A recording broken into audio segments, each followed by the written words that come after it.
Hi friends, welcome to మన Bommarillu. Upcoming రివ్యూలోకి వెళ్ళిపోదాం. Anandabhairavi family అనన్యని హాస్పిటల్కి తీసుకువెళ్తారు కదా. సో అనన్యకి ట్రీట్మెంట్ జరుగుతూ ఉంటుంది. కాంచన వెక్కి వెక్కి ఏడుస్తూ ఉంటుంది. చూడమ్మా కాంచన, ఏదో జరిగిపోయినట్లు ఏడవద్దు, అనన్యకి ఏమీ కాదు అని చెప్పి ఇంకా కోటేశ్వరరావు లీలావతి చెప్తూ ఉంటారు. బంగారా లాంటి పిల్లని చంపేయాలనుకుంటారా అని చెప్పి కొంచెం కూడా లాజిక్ లేకుండా మాట్లాడుతూ ఉంటుంది కాంచన. అప్పుడే డాక్టర్ దగ్గరికి ఇంకా వస్తూ ఉంటారు. డాక్టర్ ట్రీట్మెంట్ చేయబోతూ ఉంటే ఒక్కసారిగా డాక్టర్ షాక్ అయిపోతారు. ఇదేంటి, ఇదంతా బ్లడ్లా లేదే అని చూసేసరికి అనన్య కళ్ళు తెరిచి చూస్తూ ఉంటుంది. డాక్టర్, నేను చెప్పేది వినండి. ఇప్పుడు నేను మీకు ఒక చెక్ ఇస్తాను, దానిలో మీ ఇష్టం వచ్చిన అమౌంట్ రాసుకోండి, కానీ నేను చెప్పమన్నదే వాళ్ళతో చెప్పాలి అని డాక్టర్ని సెట్ చేస్తుంది అనన్య. ఇంకా సో అనన్య చెప్పినట్టే డాక్టర్ వింటుంది. బయటికి వచ్చి వీళ్ళ అమ్మ వాళ్ళు ఎవరు అని అడుగుతారు. వెంటనే కాంచన లోపలికి వెళ్తుంది. మీతో అమ్మాయి మాట్లాడాలి అంటుంది. స్పృహలోకి వచ్చింది, లోపలికి రండి అని చెప్తారు. సో కాంచన లోపలికి వెళ్ళేసరికి అనన్య తన కొత్త ప్లాన్ని కాంచనతో చెప్తుంది. కాంచన దానికి సరే అని తల ఊపుతుంది. ఇంకా వెంటనే గట్టిగా అరుస్తూ ఉంటుంది కాంచన. అప్పుడే ఫ్యామిలీ మెంబర్స్ అందరూ అనన్య దగ్గరికి వస్తారు. అనన్య బెడ్ పై లేకుండా కాంచన బెడ్ పై ఉండి అనన్య చాలా వింతగా ప్రవర్తిస్తూ ఉంటుంది. ఇప్పుడు తనకి కిడ్నీ ఆపరేషన్ చేయాలి, కత్తెక్కడా అని చెప్పి అడుగుతూ ఉంటుందన్నమాట. ఈవిడకి మైండ్ అనేది ఫుల్గా కంట్రోల్ తప్పింది. She now mentally insane. మానసిక స్థితి అనేది తను కోల్పోయింది. తన మనసు తన కంట్రోల్లో ఉండటం లేదు. మామూలు భాషలో చెప్పాలంటే తనకి పిచ్చి. సో తన్ని మీరు జాగ్రత్తగా చూసుకోవాలి అని చెప్పి డాక్టర్ అక్కడి నుండి వెళ్ళిపోతారు. ఆనందభైరవి ఫ్యామిలీ అనన్యని ఇంటికి తీసుకువస్తారు. అనన్య చిన్నపిల్లలా నటిస్తూ ఎగురుతూ కావాలనే నటిస్తూ ఉంటుంది. ఇంక తను పిచ్చి అయ్యింది కాబట్టి ఇంకా ఎలాంటి దారి లేదు కాబట్టి సో ఆనందభైరవి కూడా రోహిత్తో, నాన్న రోహిత్, ఒక ఆడపిల్ల జీవితాన్ని ఎప్పుడైనా మనం బాగుపరచకపోయినా పర్లేదు, కానీ నాశనం మాత్రం చేయకూడదు. తనకి గతం గుర్తు రాదు అంటున్నారు కాబట్టి ఇప్పటి నుండైనా తన మానసిక స్థితి బాగుపడిన తర్వాత నుండి తన్ని మంచిగా మార్చుకో, అప్పుడు మారుతుంది కదా అని చెప్పి ఆనందభైరవి రోహిత్కి చెప్పేసరికి రోహిత్ కూడా ఇంకా ఓకే చెప్పి అనన్యని లోపలికి తీసుకువెళ్తాడు. ఇది ఇలా ఉండగా దర్శన్ శరణ్య దగ్గరికి వస్తారు. శరణ్య దర్శన్ వైపు చూస్తూ, ఏవండి, మీతో ఒక ముఖ్యమైన విషయం మాట్లాడాలండి, నన్ను క్షమించండి. అందరి ముందు, పెద్దవాళ్ళ ముందు ఒక భర్తగా మీకు నేను గౌరవం ఇవ్వాల్సింది పోయి మిమ్మల్ని చాలా మాటలు అన్నాను, లేనిపోని మాటలతో మిమ్మల్ని నిందించాను, నన్ను క్షమించండి అని అంటుంది శరణ్య. చూడు శరణ్య, నీ గొప్పతనం, నీ మంచితనం చూశాక కూడా నువ్వు నాకు క్షమాపణ అడగాలి అని అనుకోవడం నా బుద్ధి తక్కువ. నువ్వు నిజంగా నా మనసుకి చాలా దగ్గరైపోయావు శరణ్య. నీ అంత మంచి అమ్మాయిని అమ్మ నాకు ఇచ్చినందుకు అమ్మకి చాలా థ్యాంక్స్ చెప్పాలి. ఇకపై మన మధ్యలో ఎవ్వరూ ఉండరు, మనం సంతోషంగా ఉంటామని చెప్పి ఇంకా శరణ్యని అర్థం చేసుకుంటాడు దర్శన్. అదంతా చూస్తూ ఆనందభైరవి హ్యాపీగా ఫీల్ అవుతారు. ఇంకా వెంటనే శరణ్య దగ్గరికి వచ్చి, అమ్మ శరణ్య, నిజంగా మీ ఇద్దరిని ఇలా చూస్తుంటే ఆ శివపార్వతుల్ని చూసినట్లు చాలా సంతోషంగా ఉందమ్మా. ఇలాగే కలకాలం పిల్లా పాపలతో మీరు వర్ధిల్లాలి, సంతోషంగా ఉండాలి అని ఆశీర్వదించి అక్కడి నుండి వెళ్ళిపోతారు. ఆనంద హ్యాపీగా ఫీల్ అవుతుంది శరణ్య. ఇది ఇలా ఉండగా మార్నింగ్ అవుతుంది. ఆనందభైరవి హాల్లోకి వచ్చి దర్శన్ శరణ్యతో మాట్లాడుతూ ఉంటుంది. దర్శన్, ఇప్పుడు నువ్వు హ్యాపీ కదా, ఇంకా నీ మనసులో ఎలాంటి భయం బాధ లేదు కదా అని అంటారు. లేదమ్మా, ఇప్పుడు నేను చాలా హ్యాపీగా ఉన్నాను. అండ్ బిజినెస్ వర్క్స్ కూడా ఇవాటి నుండి ఆఫీస్కి వెళ్ళి చూసుకోవాలనుకుంటున్నాను అని చెప్పి దర్శన్ మాట్లాడుతూ ఉంటారు. కరెక్ట్గా అప్పుడే ఆనందభైరవి మేనేజర్ ఇంటికి వస్తారు. నర్సయ్య గారు, బాబాయ్ మీరేంటి ఇలా వచ్చారు అని చెప్పి దర్శన్, ఆనందభైరవి ఇద్దరు అడుగుతూ ఉంటారు. ఇంకా ఆనందభైరవి రాజ్కోటి సిల్క్స్ మేనేజర్ అయితే ఆనందభైరవి దగ్గరికి వచ్చి, అమ్మా మీకు ఒక ముఖ్యమైన విషయం చెప్పడానికి వచ్చాను. పాస్ట్ 2 months నుండి పోలిస్తే మన రాజకోటి సిల్క్ శారీస్కి డిమాండ్ తగ్గింది అండ్ సేల్స్ కూడా చాలా వరకు తగ్గాయి. సో వీటి గురించి డిస్కస్ చేసుకుందామని మీతో ఎన్నిసార్లు చెప్పినా మీరు కాల్ లిఫ్ట్ చేయటం లేదు. మీ పర్సనల్ ప్రాబ్లమ్స్లో ఉన్నానని చెప్పారు కాబట్టి మేము కూడా మిమ్మల్ని డిస్టర్బ్ చేయాలనుకోవటం లేదు. బట్ ఇది చాలా డ్రాస్టికల్గా ఫాలో అవుతుంది, మీరే చూసుకోవాలి అని చెప్పి మేనేజర్ చెప్తారు. పాపం ఆనంద భైరవి ఆలోచనలో పడుతుంది. ఇంకా వెంటనే ఆనంద భైరవి, దర్శన్, శరణ్య అందరూ చూస్తూ ఉంటారు. అయితే ఇవాళ బోర్డు మీటింగ్ని కండక్ట్ చేయండి బాబాయ్, మేము బోర్డు మీటింగ్కి అటెండ్ అయ్యి ఈ ఇనిషియేటివ్ స్టెప్స్ ఏం తీసుకోవాలి, మన సేల్స్ ఎలా పెంచుకోవాలి అనేది నేను చెప్తాను అని చెప్పి ఏదైనా ఐడియా వస్తే చూద్దాం, బ్రెయిన్ స్ట్రామింగ్ చేద్దామని చెప్పి చెప్తారనమాట ఆనంద భైరవి. సరే అమ్మా, నేను మీటింగ్కి అన్ని ఏర్పాట్లు చేస్తాను, మీరు రండి అని చెప్పి మేనేజర్ అక్కడి నుండి వెళ్ళిపోతారు. నాన్న, దర్శన్, శరణ్య వెళ్ళి రెడీ అయ్యి రండి, ఆఫీస్కి వెళ్దాం అని అంటారు ఆనంద భైరవి. అత్తయ్య గారు నేను అని అంటుంది శరణ్య. అవునమ్మా, నువ్వు కూడా రావాలి.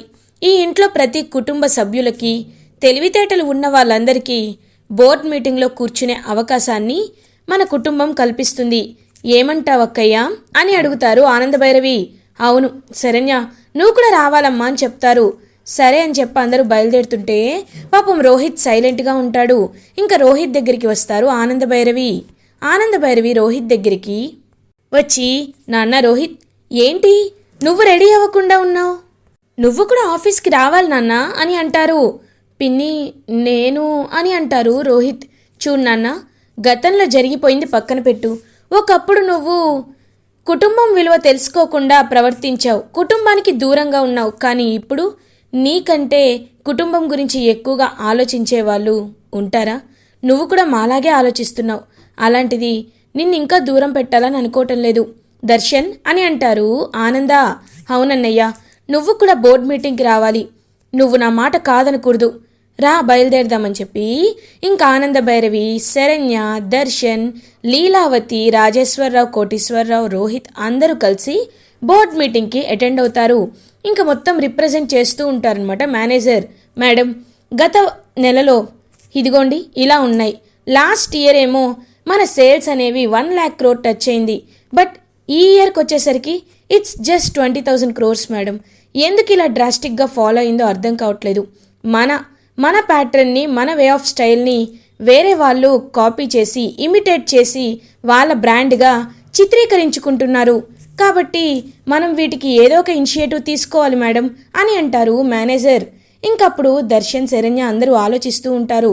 ఒకవేళ ఇలాగే కంటిన్యూ అయితే మన బ్రాండ్ ఏది, వేరే వాళ్ళ బ్రాండ్ ఏదో అర్థం కాదు అని చెప్పి ఇంకా చెప్తూ ఉంటారు. అప్పుడే ఇంకా ఆలోచిస్తూ ఉంటారు ఆనంద భైరవి. చూడండి, ఎవరు ఎంతమంది వచ్చి మా బ్రాండ్ని ఇమిటేట్ చేసినా వాళ్ళు ఎప్పుడు ఏం చేయలేరు. ఎందుకంటే ఒరిజినల్కి కాపీకి చాలా తేడా ఉంటుంది. మన ఆర్కే రాజకోటి సిల్క్స్ని టచ్ చేసే రేంజ్ అనేది ఎవరికి ఉండదు.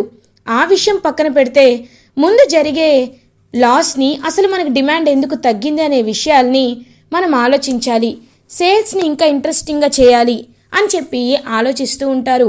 అప్పుడే శరణ్య ఆనంద భైరవితో చెప్తుంది. అత్తయ్య గారు, నేను ఒక ఐడియా ఇవ్వచ్చా అని అడుగుతారు. అయ్యో, అలా ఆలోచిస్తావేంటి, ఇవ్వమ్మ శరణ్య అని అంటారు. ఇంకా శరణ్య లేచి అందరికీ చెప్తూ ఉంటుంది. అత్తయ్య గారు, మనం కేవలం ఒక వే నుండే ఆలోచిస్తున్నాం. మన శారీస్ ఎలా సేల్ అవ్వాలి, మన శారీస్ సేల్స్ ఎలా పెంచాలి అని ఆలోచిస్తున్నాం. కానీ కాస్ట్ని మనం ఎలా తగ్గించుకోవచ్చు అనే విషయాన్ని ఎందుకు మనం ఆలోచించలేకపోతున్నాం? ఇప్పుడు నిజమే, శారీస్ మనం హ్యాండ్లూమ్ వ్యూవర్స్, చేనేత కళాకారుల దగ్గర నుండి కొనుక్కుంటాం. వాటిని కొంచెం మార్జిన్ వేసి షోరూమ్స్లో అమ్ముతాం.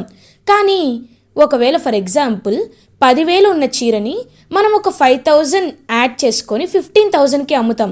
కానీ చాలా షోరూమ్స్ ఏం చేస్తున్నాయి, ఆ 15,000 మీద వాళ్ళు వేసే మెయింటెనెన్స్ కాస్ట్ కానీ, వాళ్ళ షోరూమ్స్ కాస్ట్ కానీ, వాళ్ళు రెంటిస్తున్న రెంటల్ బేసిస్ కాస్ట్ కానీ అన్నీ కలిపి ఆ శారీని 25,000 చేస్తున్నాయి. అలాంటప్పుడు ఎవరికైనా ఇంట్రెస్ట్ ఎందుకు వస్తుంది? డైరెక్ట్గా ధర్మవరం, కాంచీపురమే వెళ్ళి కొనుక్కుంటాం అనుకుంటారు. కాబట్టి పట్టుచీరల శారీస్కి డిమాండ్ తగ్గిపోతుంది అని అంటుంది శరణ్య. మరి మనం ఏం చేయాలి శరణ్య అని అడుగుతారు దర్శన్. నేను అదే ఆలోచించానండి. ఇప్పుడు చాలా వరకు కొన్ని బ్రాండ్స్తో మనం కొలాబరేట్ అవ్వచ్చు.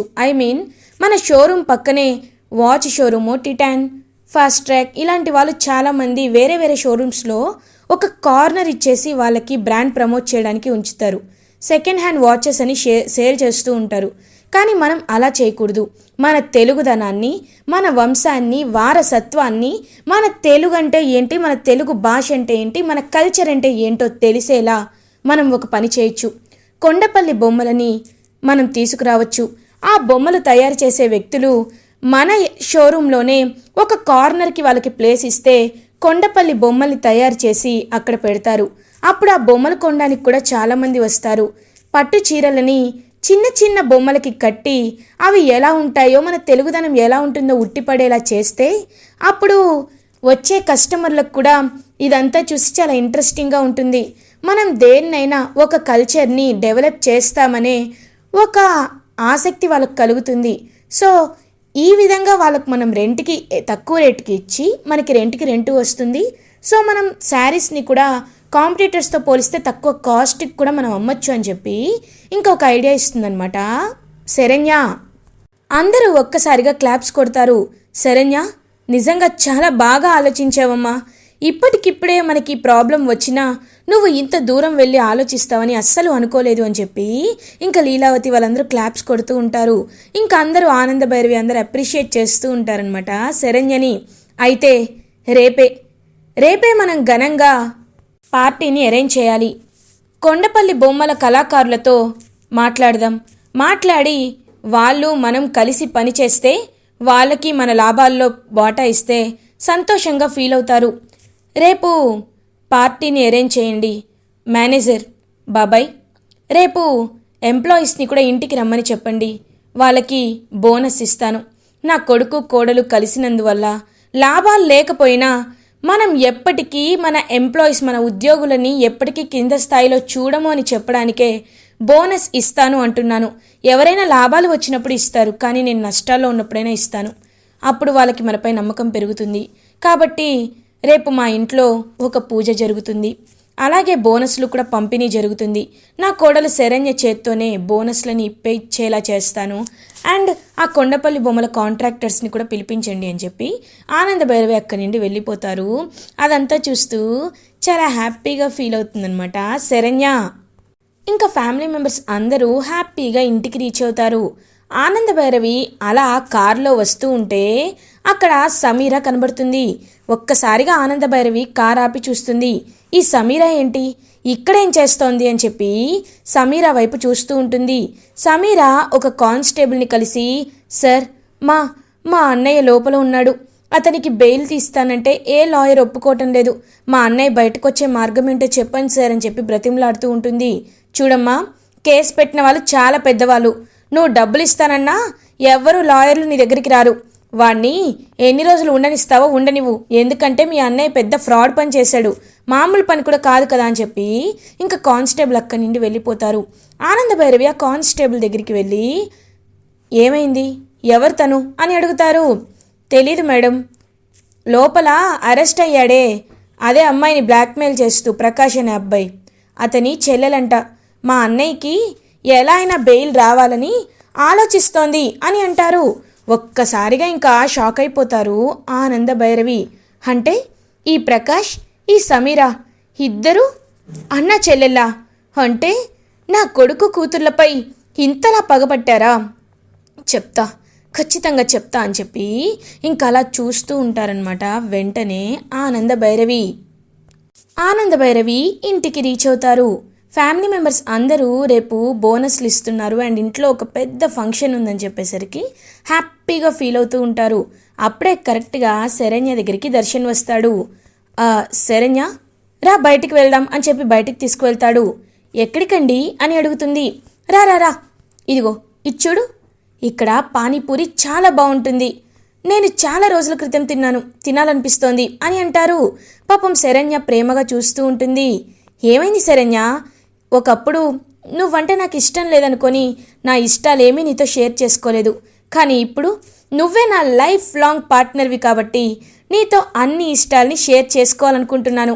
రా అని చెప్పి ఇంకా పానీపూరి దగ్గరికి తీసుకువెళ్ళి తనకు ప్రేమగా తినిపిస్తూ ఉంటాడనమాట దర్శన్. అదంతా చూస్తూ శరణ్యకి చాలా హ్యాపీగా అనిపిస్తుంది. ఏమండి, నాకు నిజంగా ఏమనాలో కూడా అర్థం కావట్లేదు, ఎంతో సంతోషంగా ఉంది అని అంటుంది పాపం శరణ్య. ఇకపై ఒకప్పుడు రాక్షసంగా ఉండే దర్శన్ని చూసావు, ఇప్పుడు హ్యాపీగా ఒక భార్యని భర్త ప్రేమిస్తే ఎలా ఉంటుందో అలా చూపిస్తాను అని చెప్పి ఇంకా హ్యాపీగా ఫీల్ అవుతారనమాట Darshan Saranya.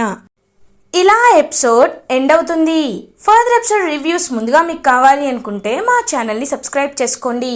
Thanks for watching.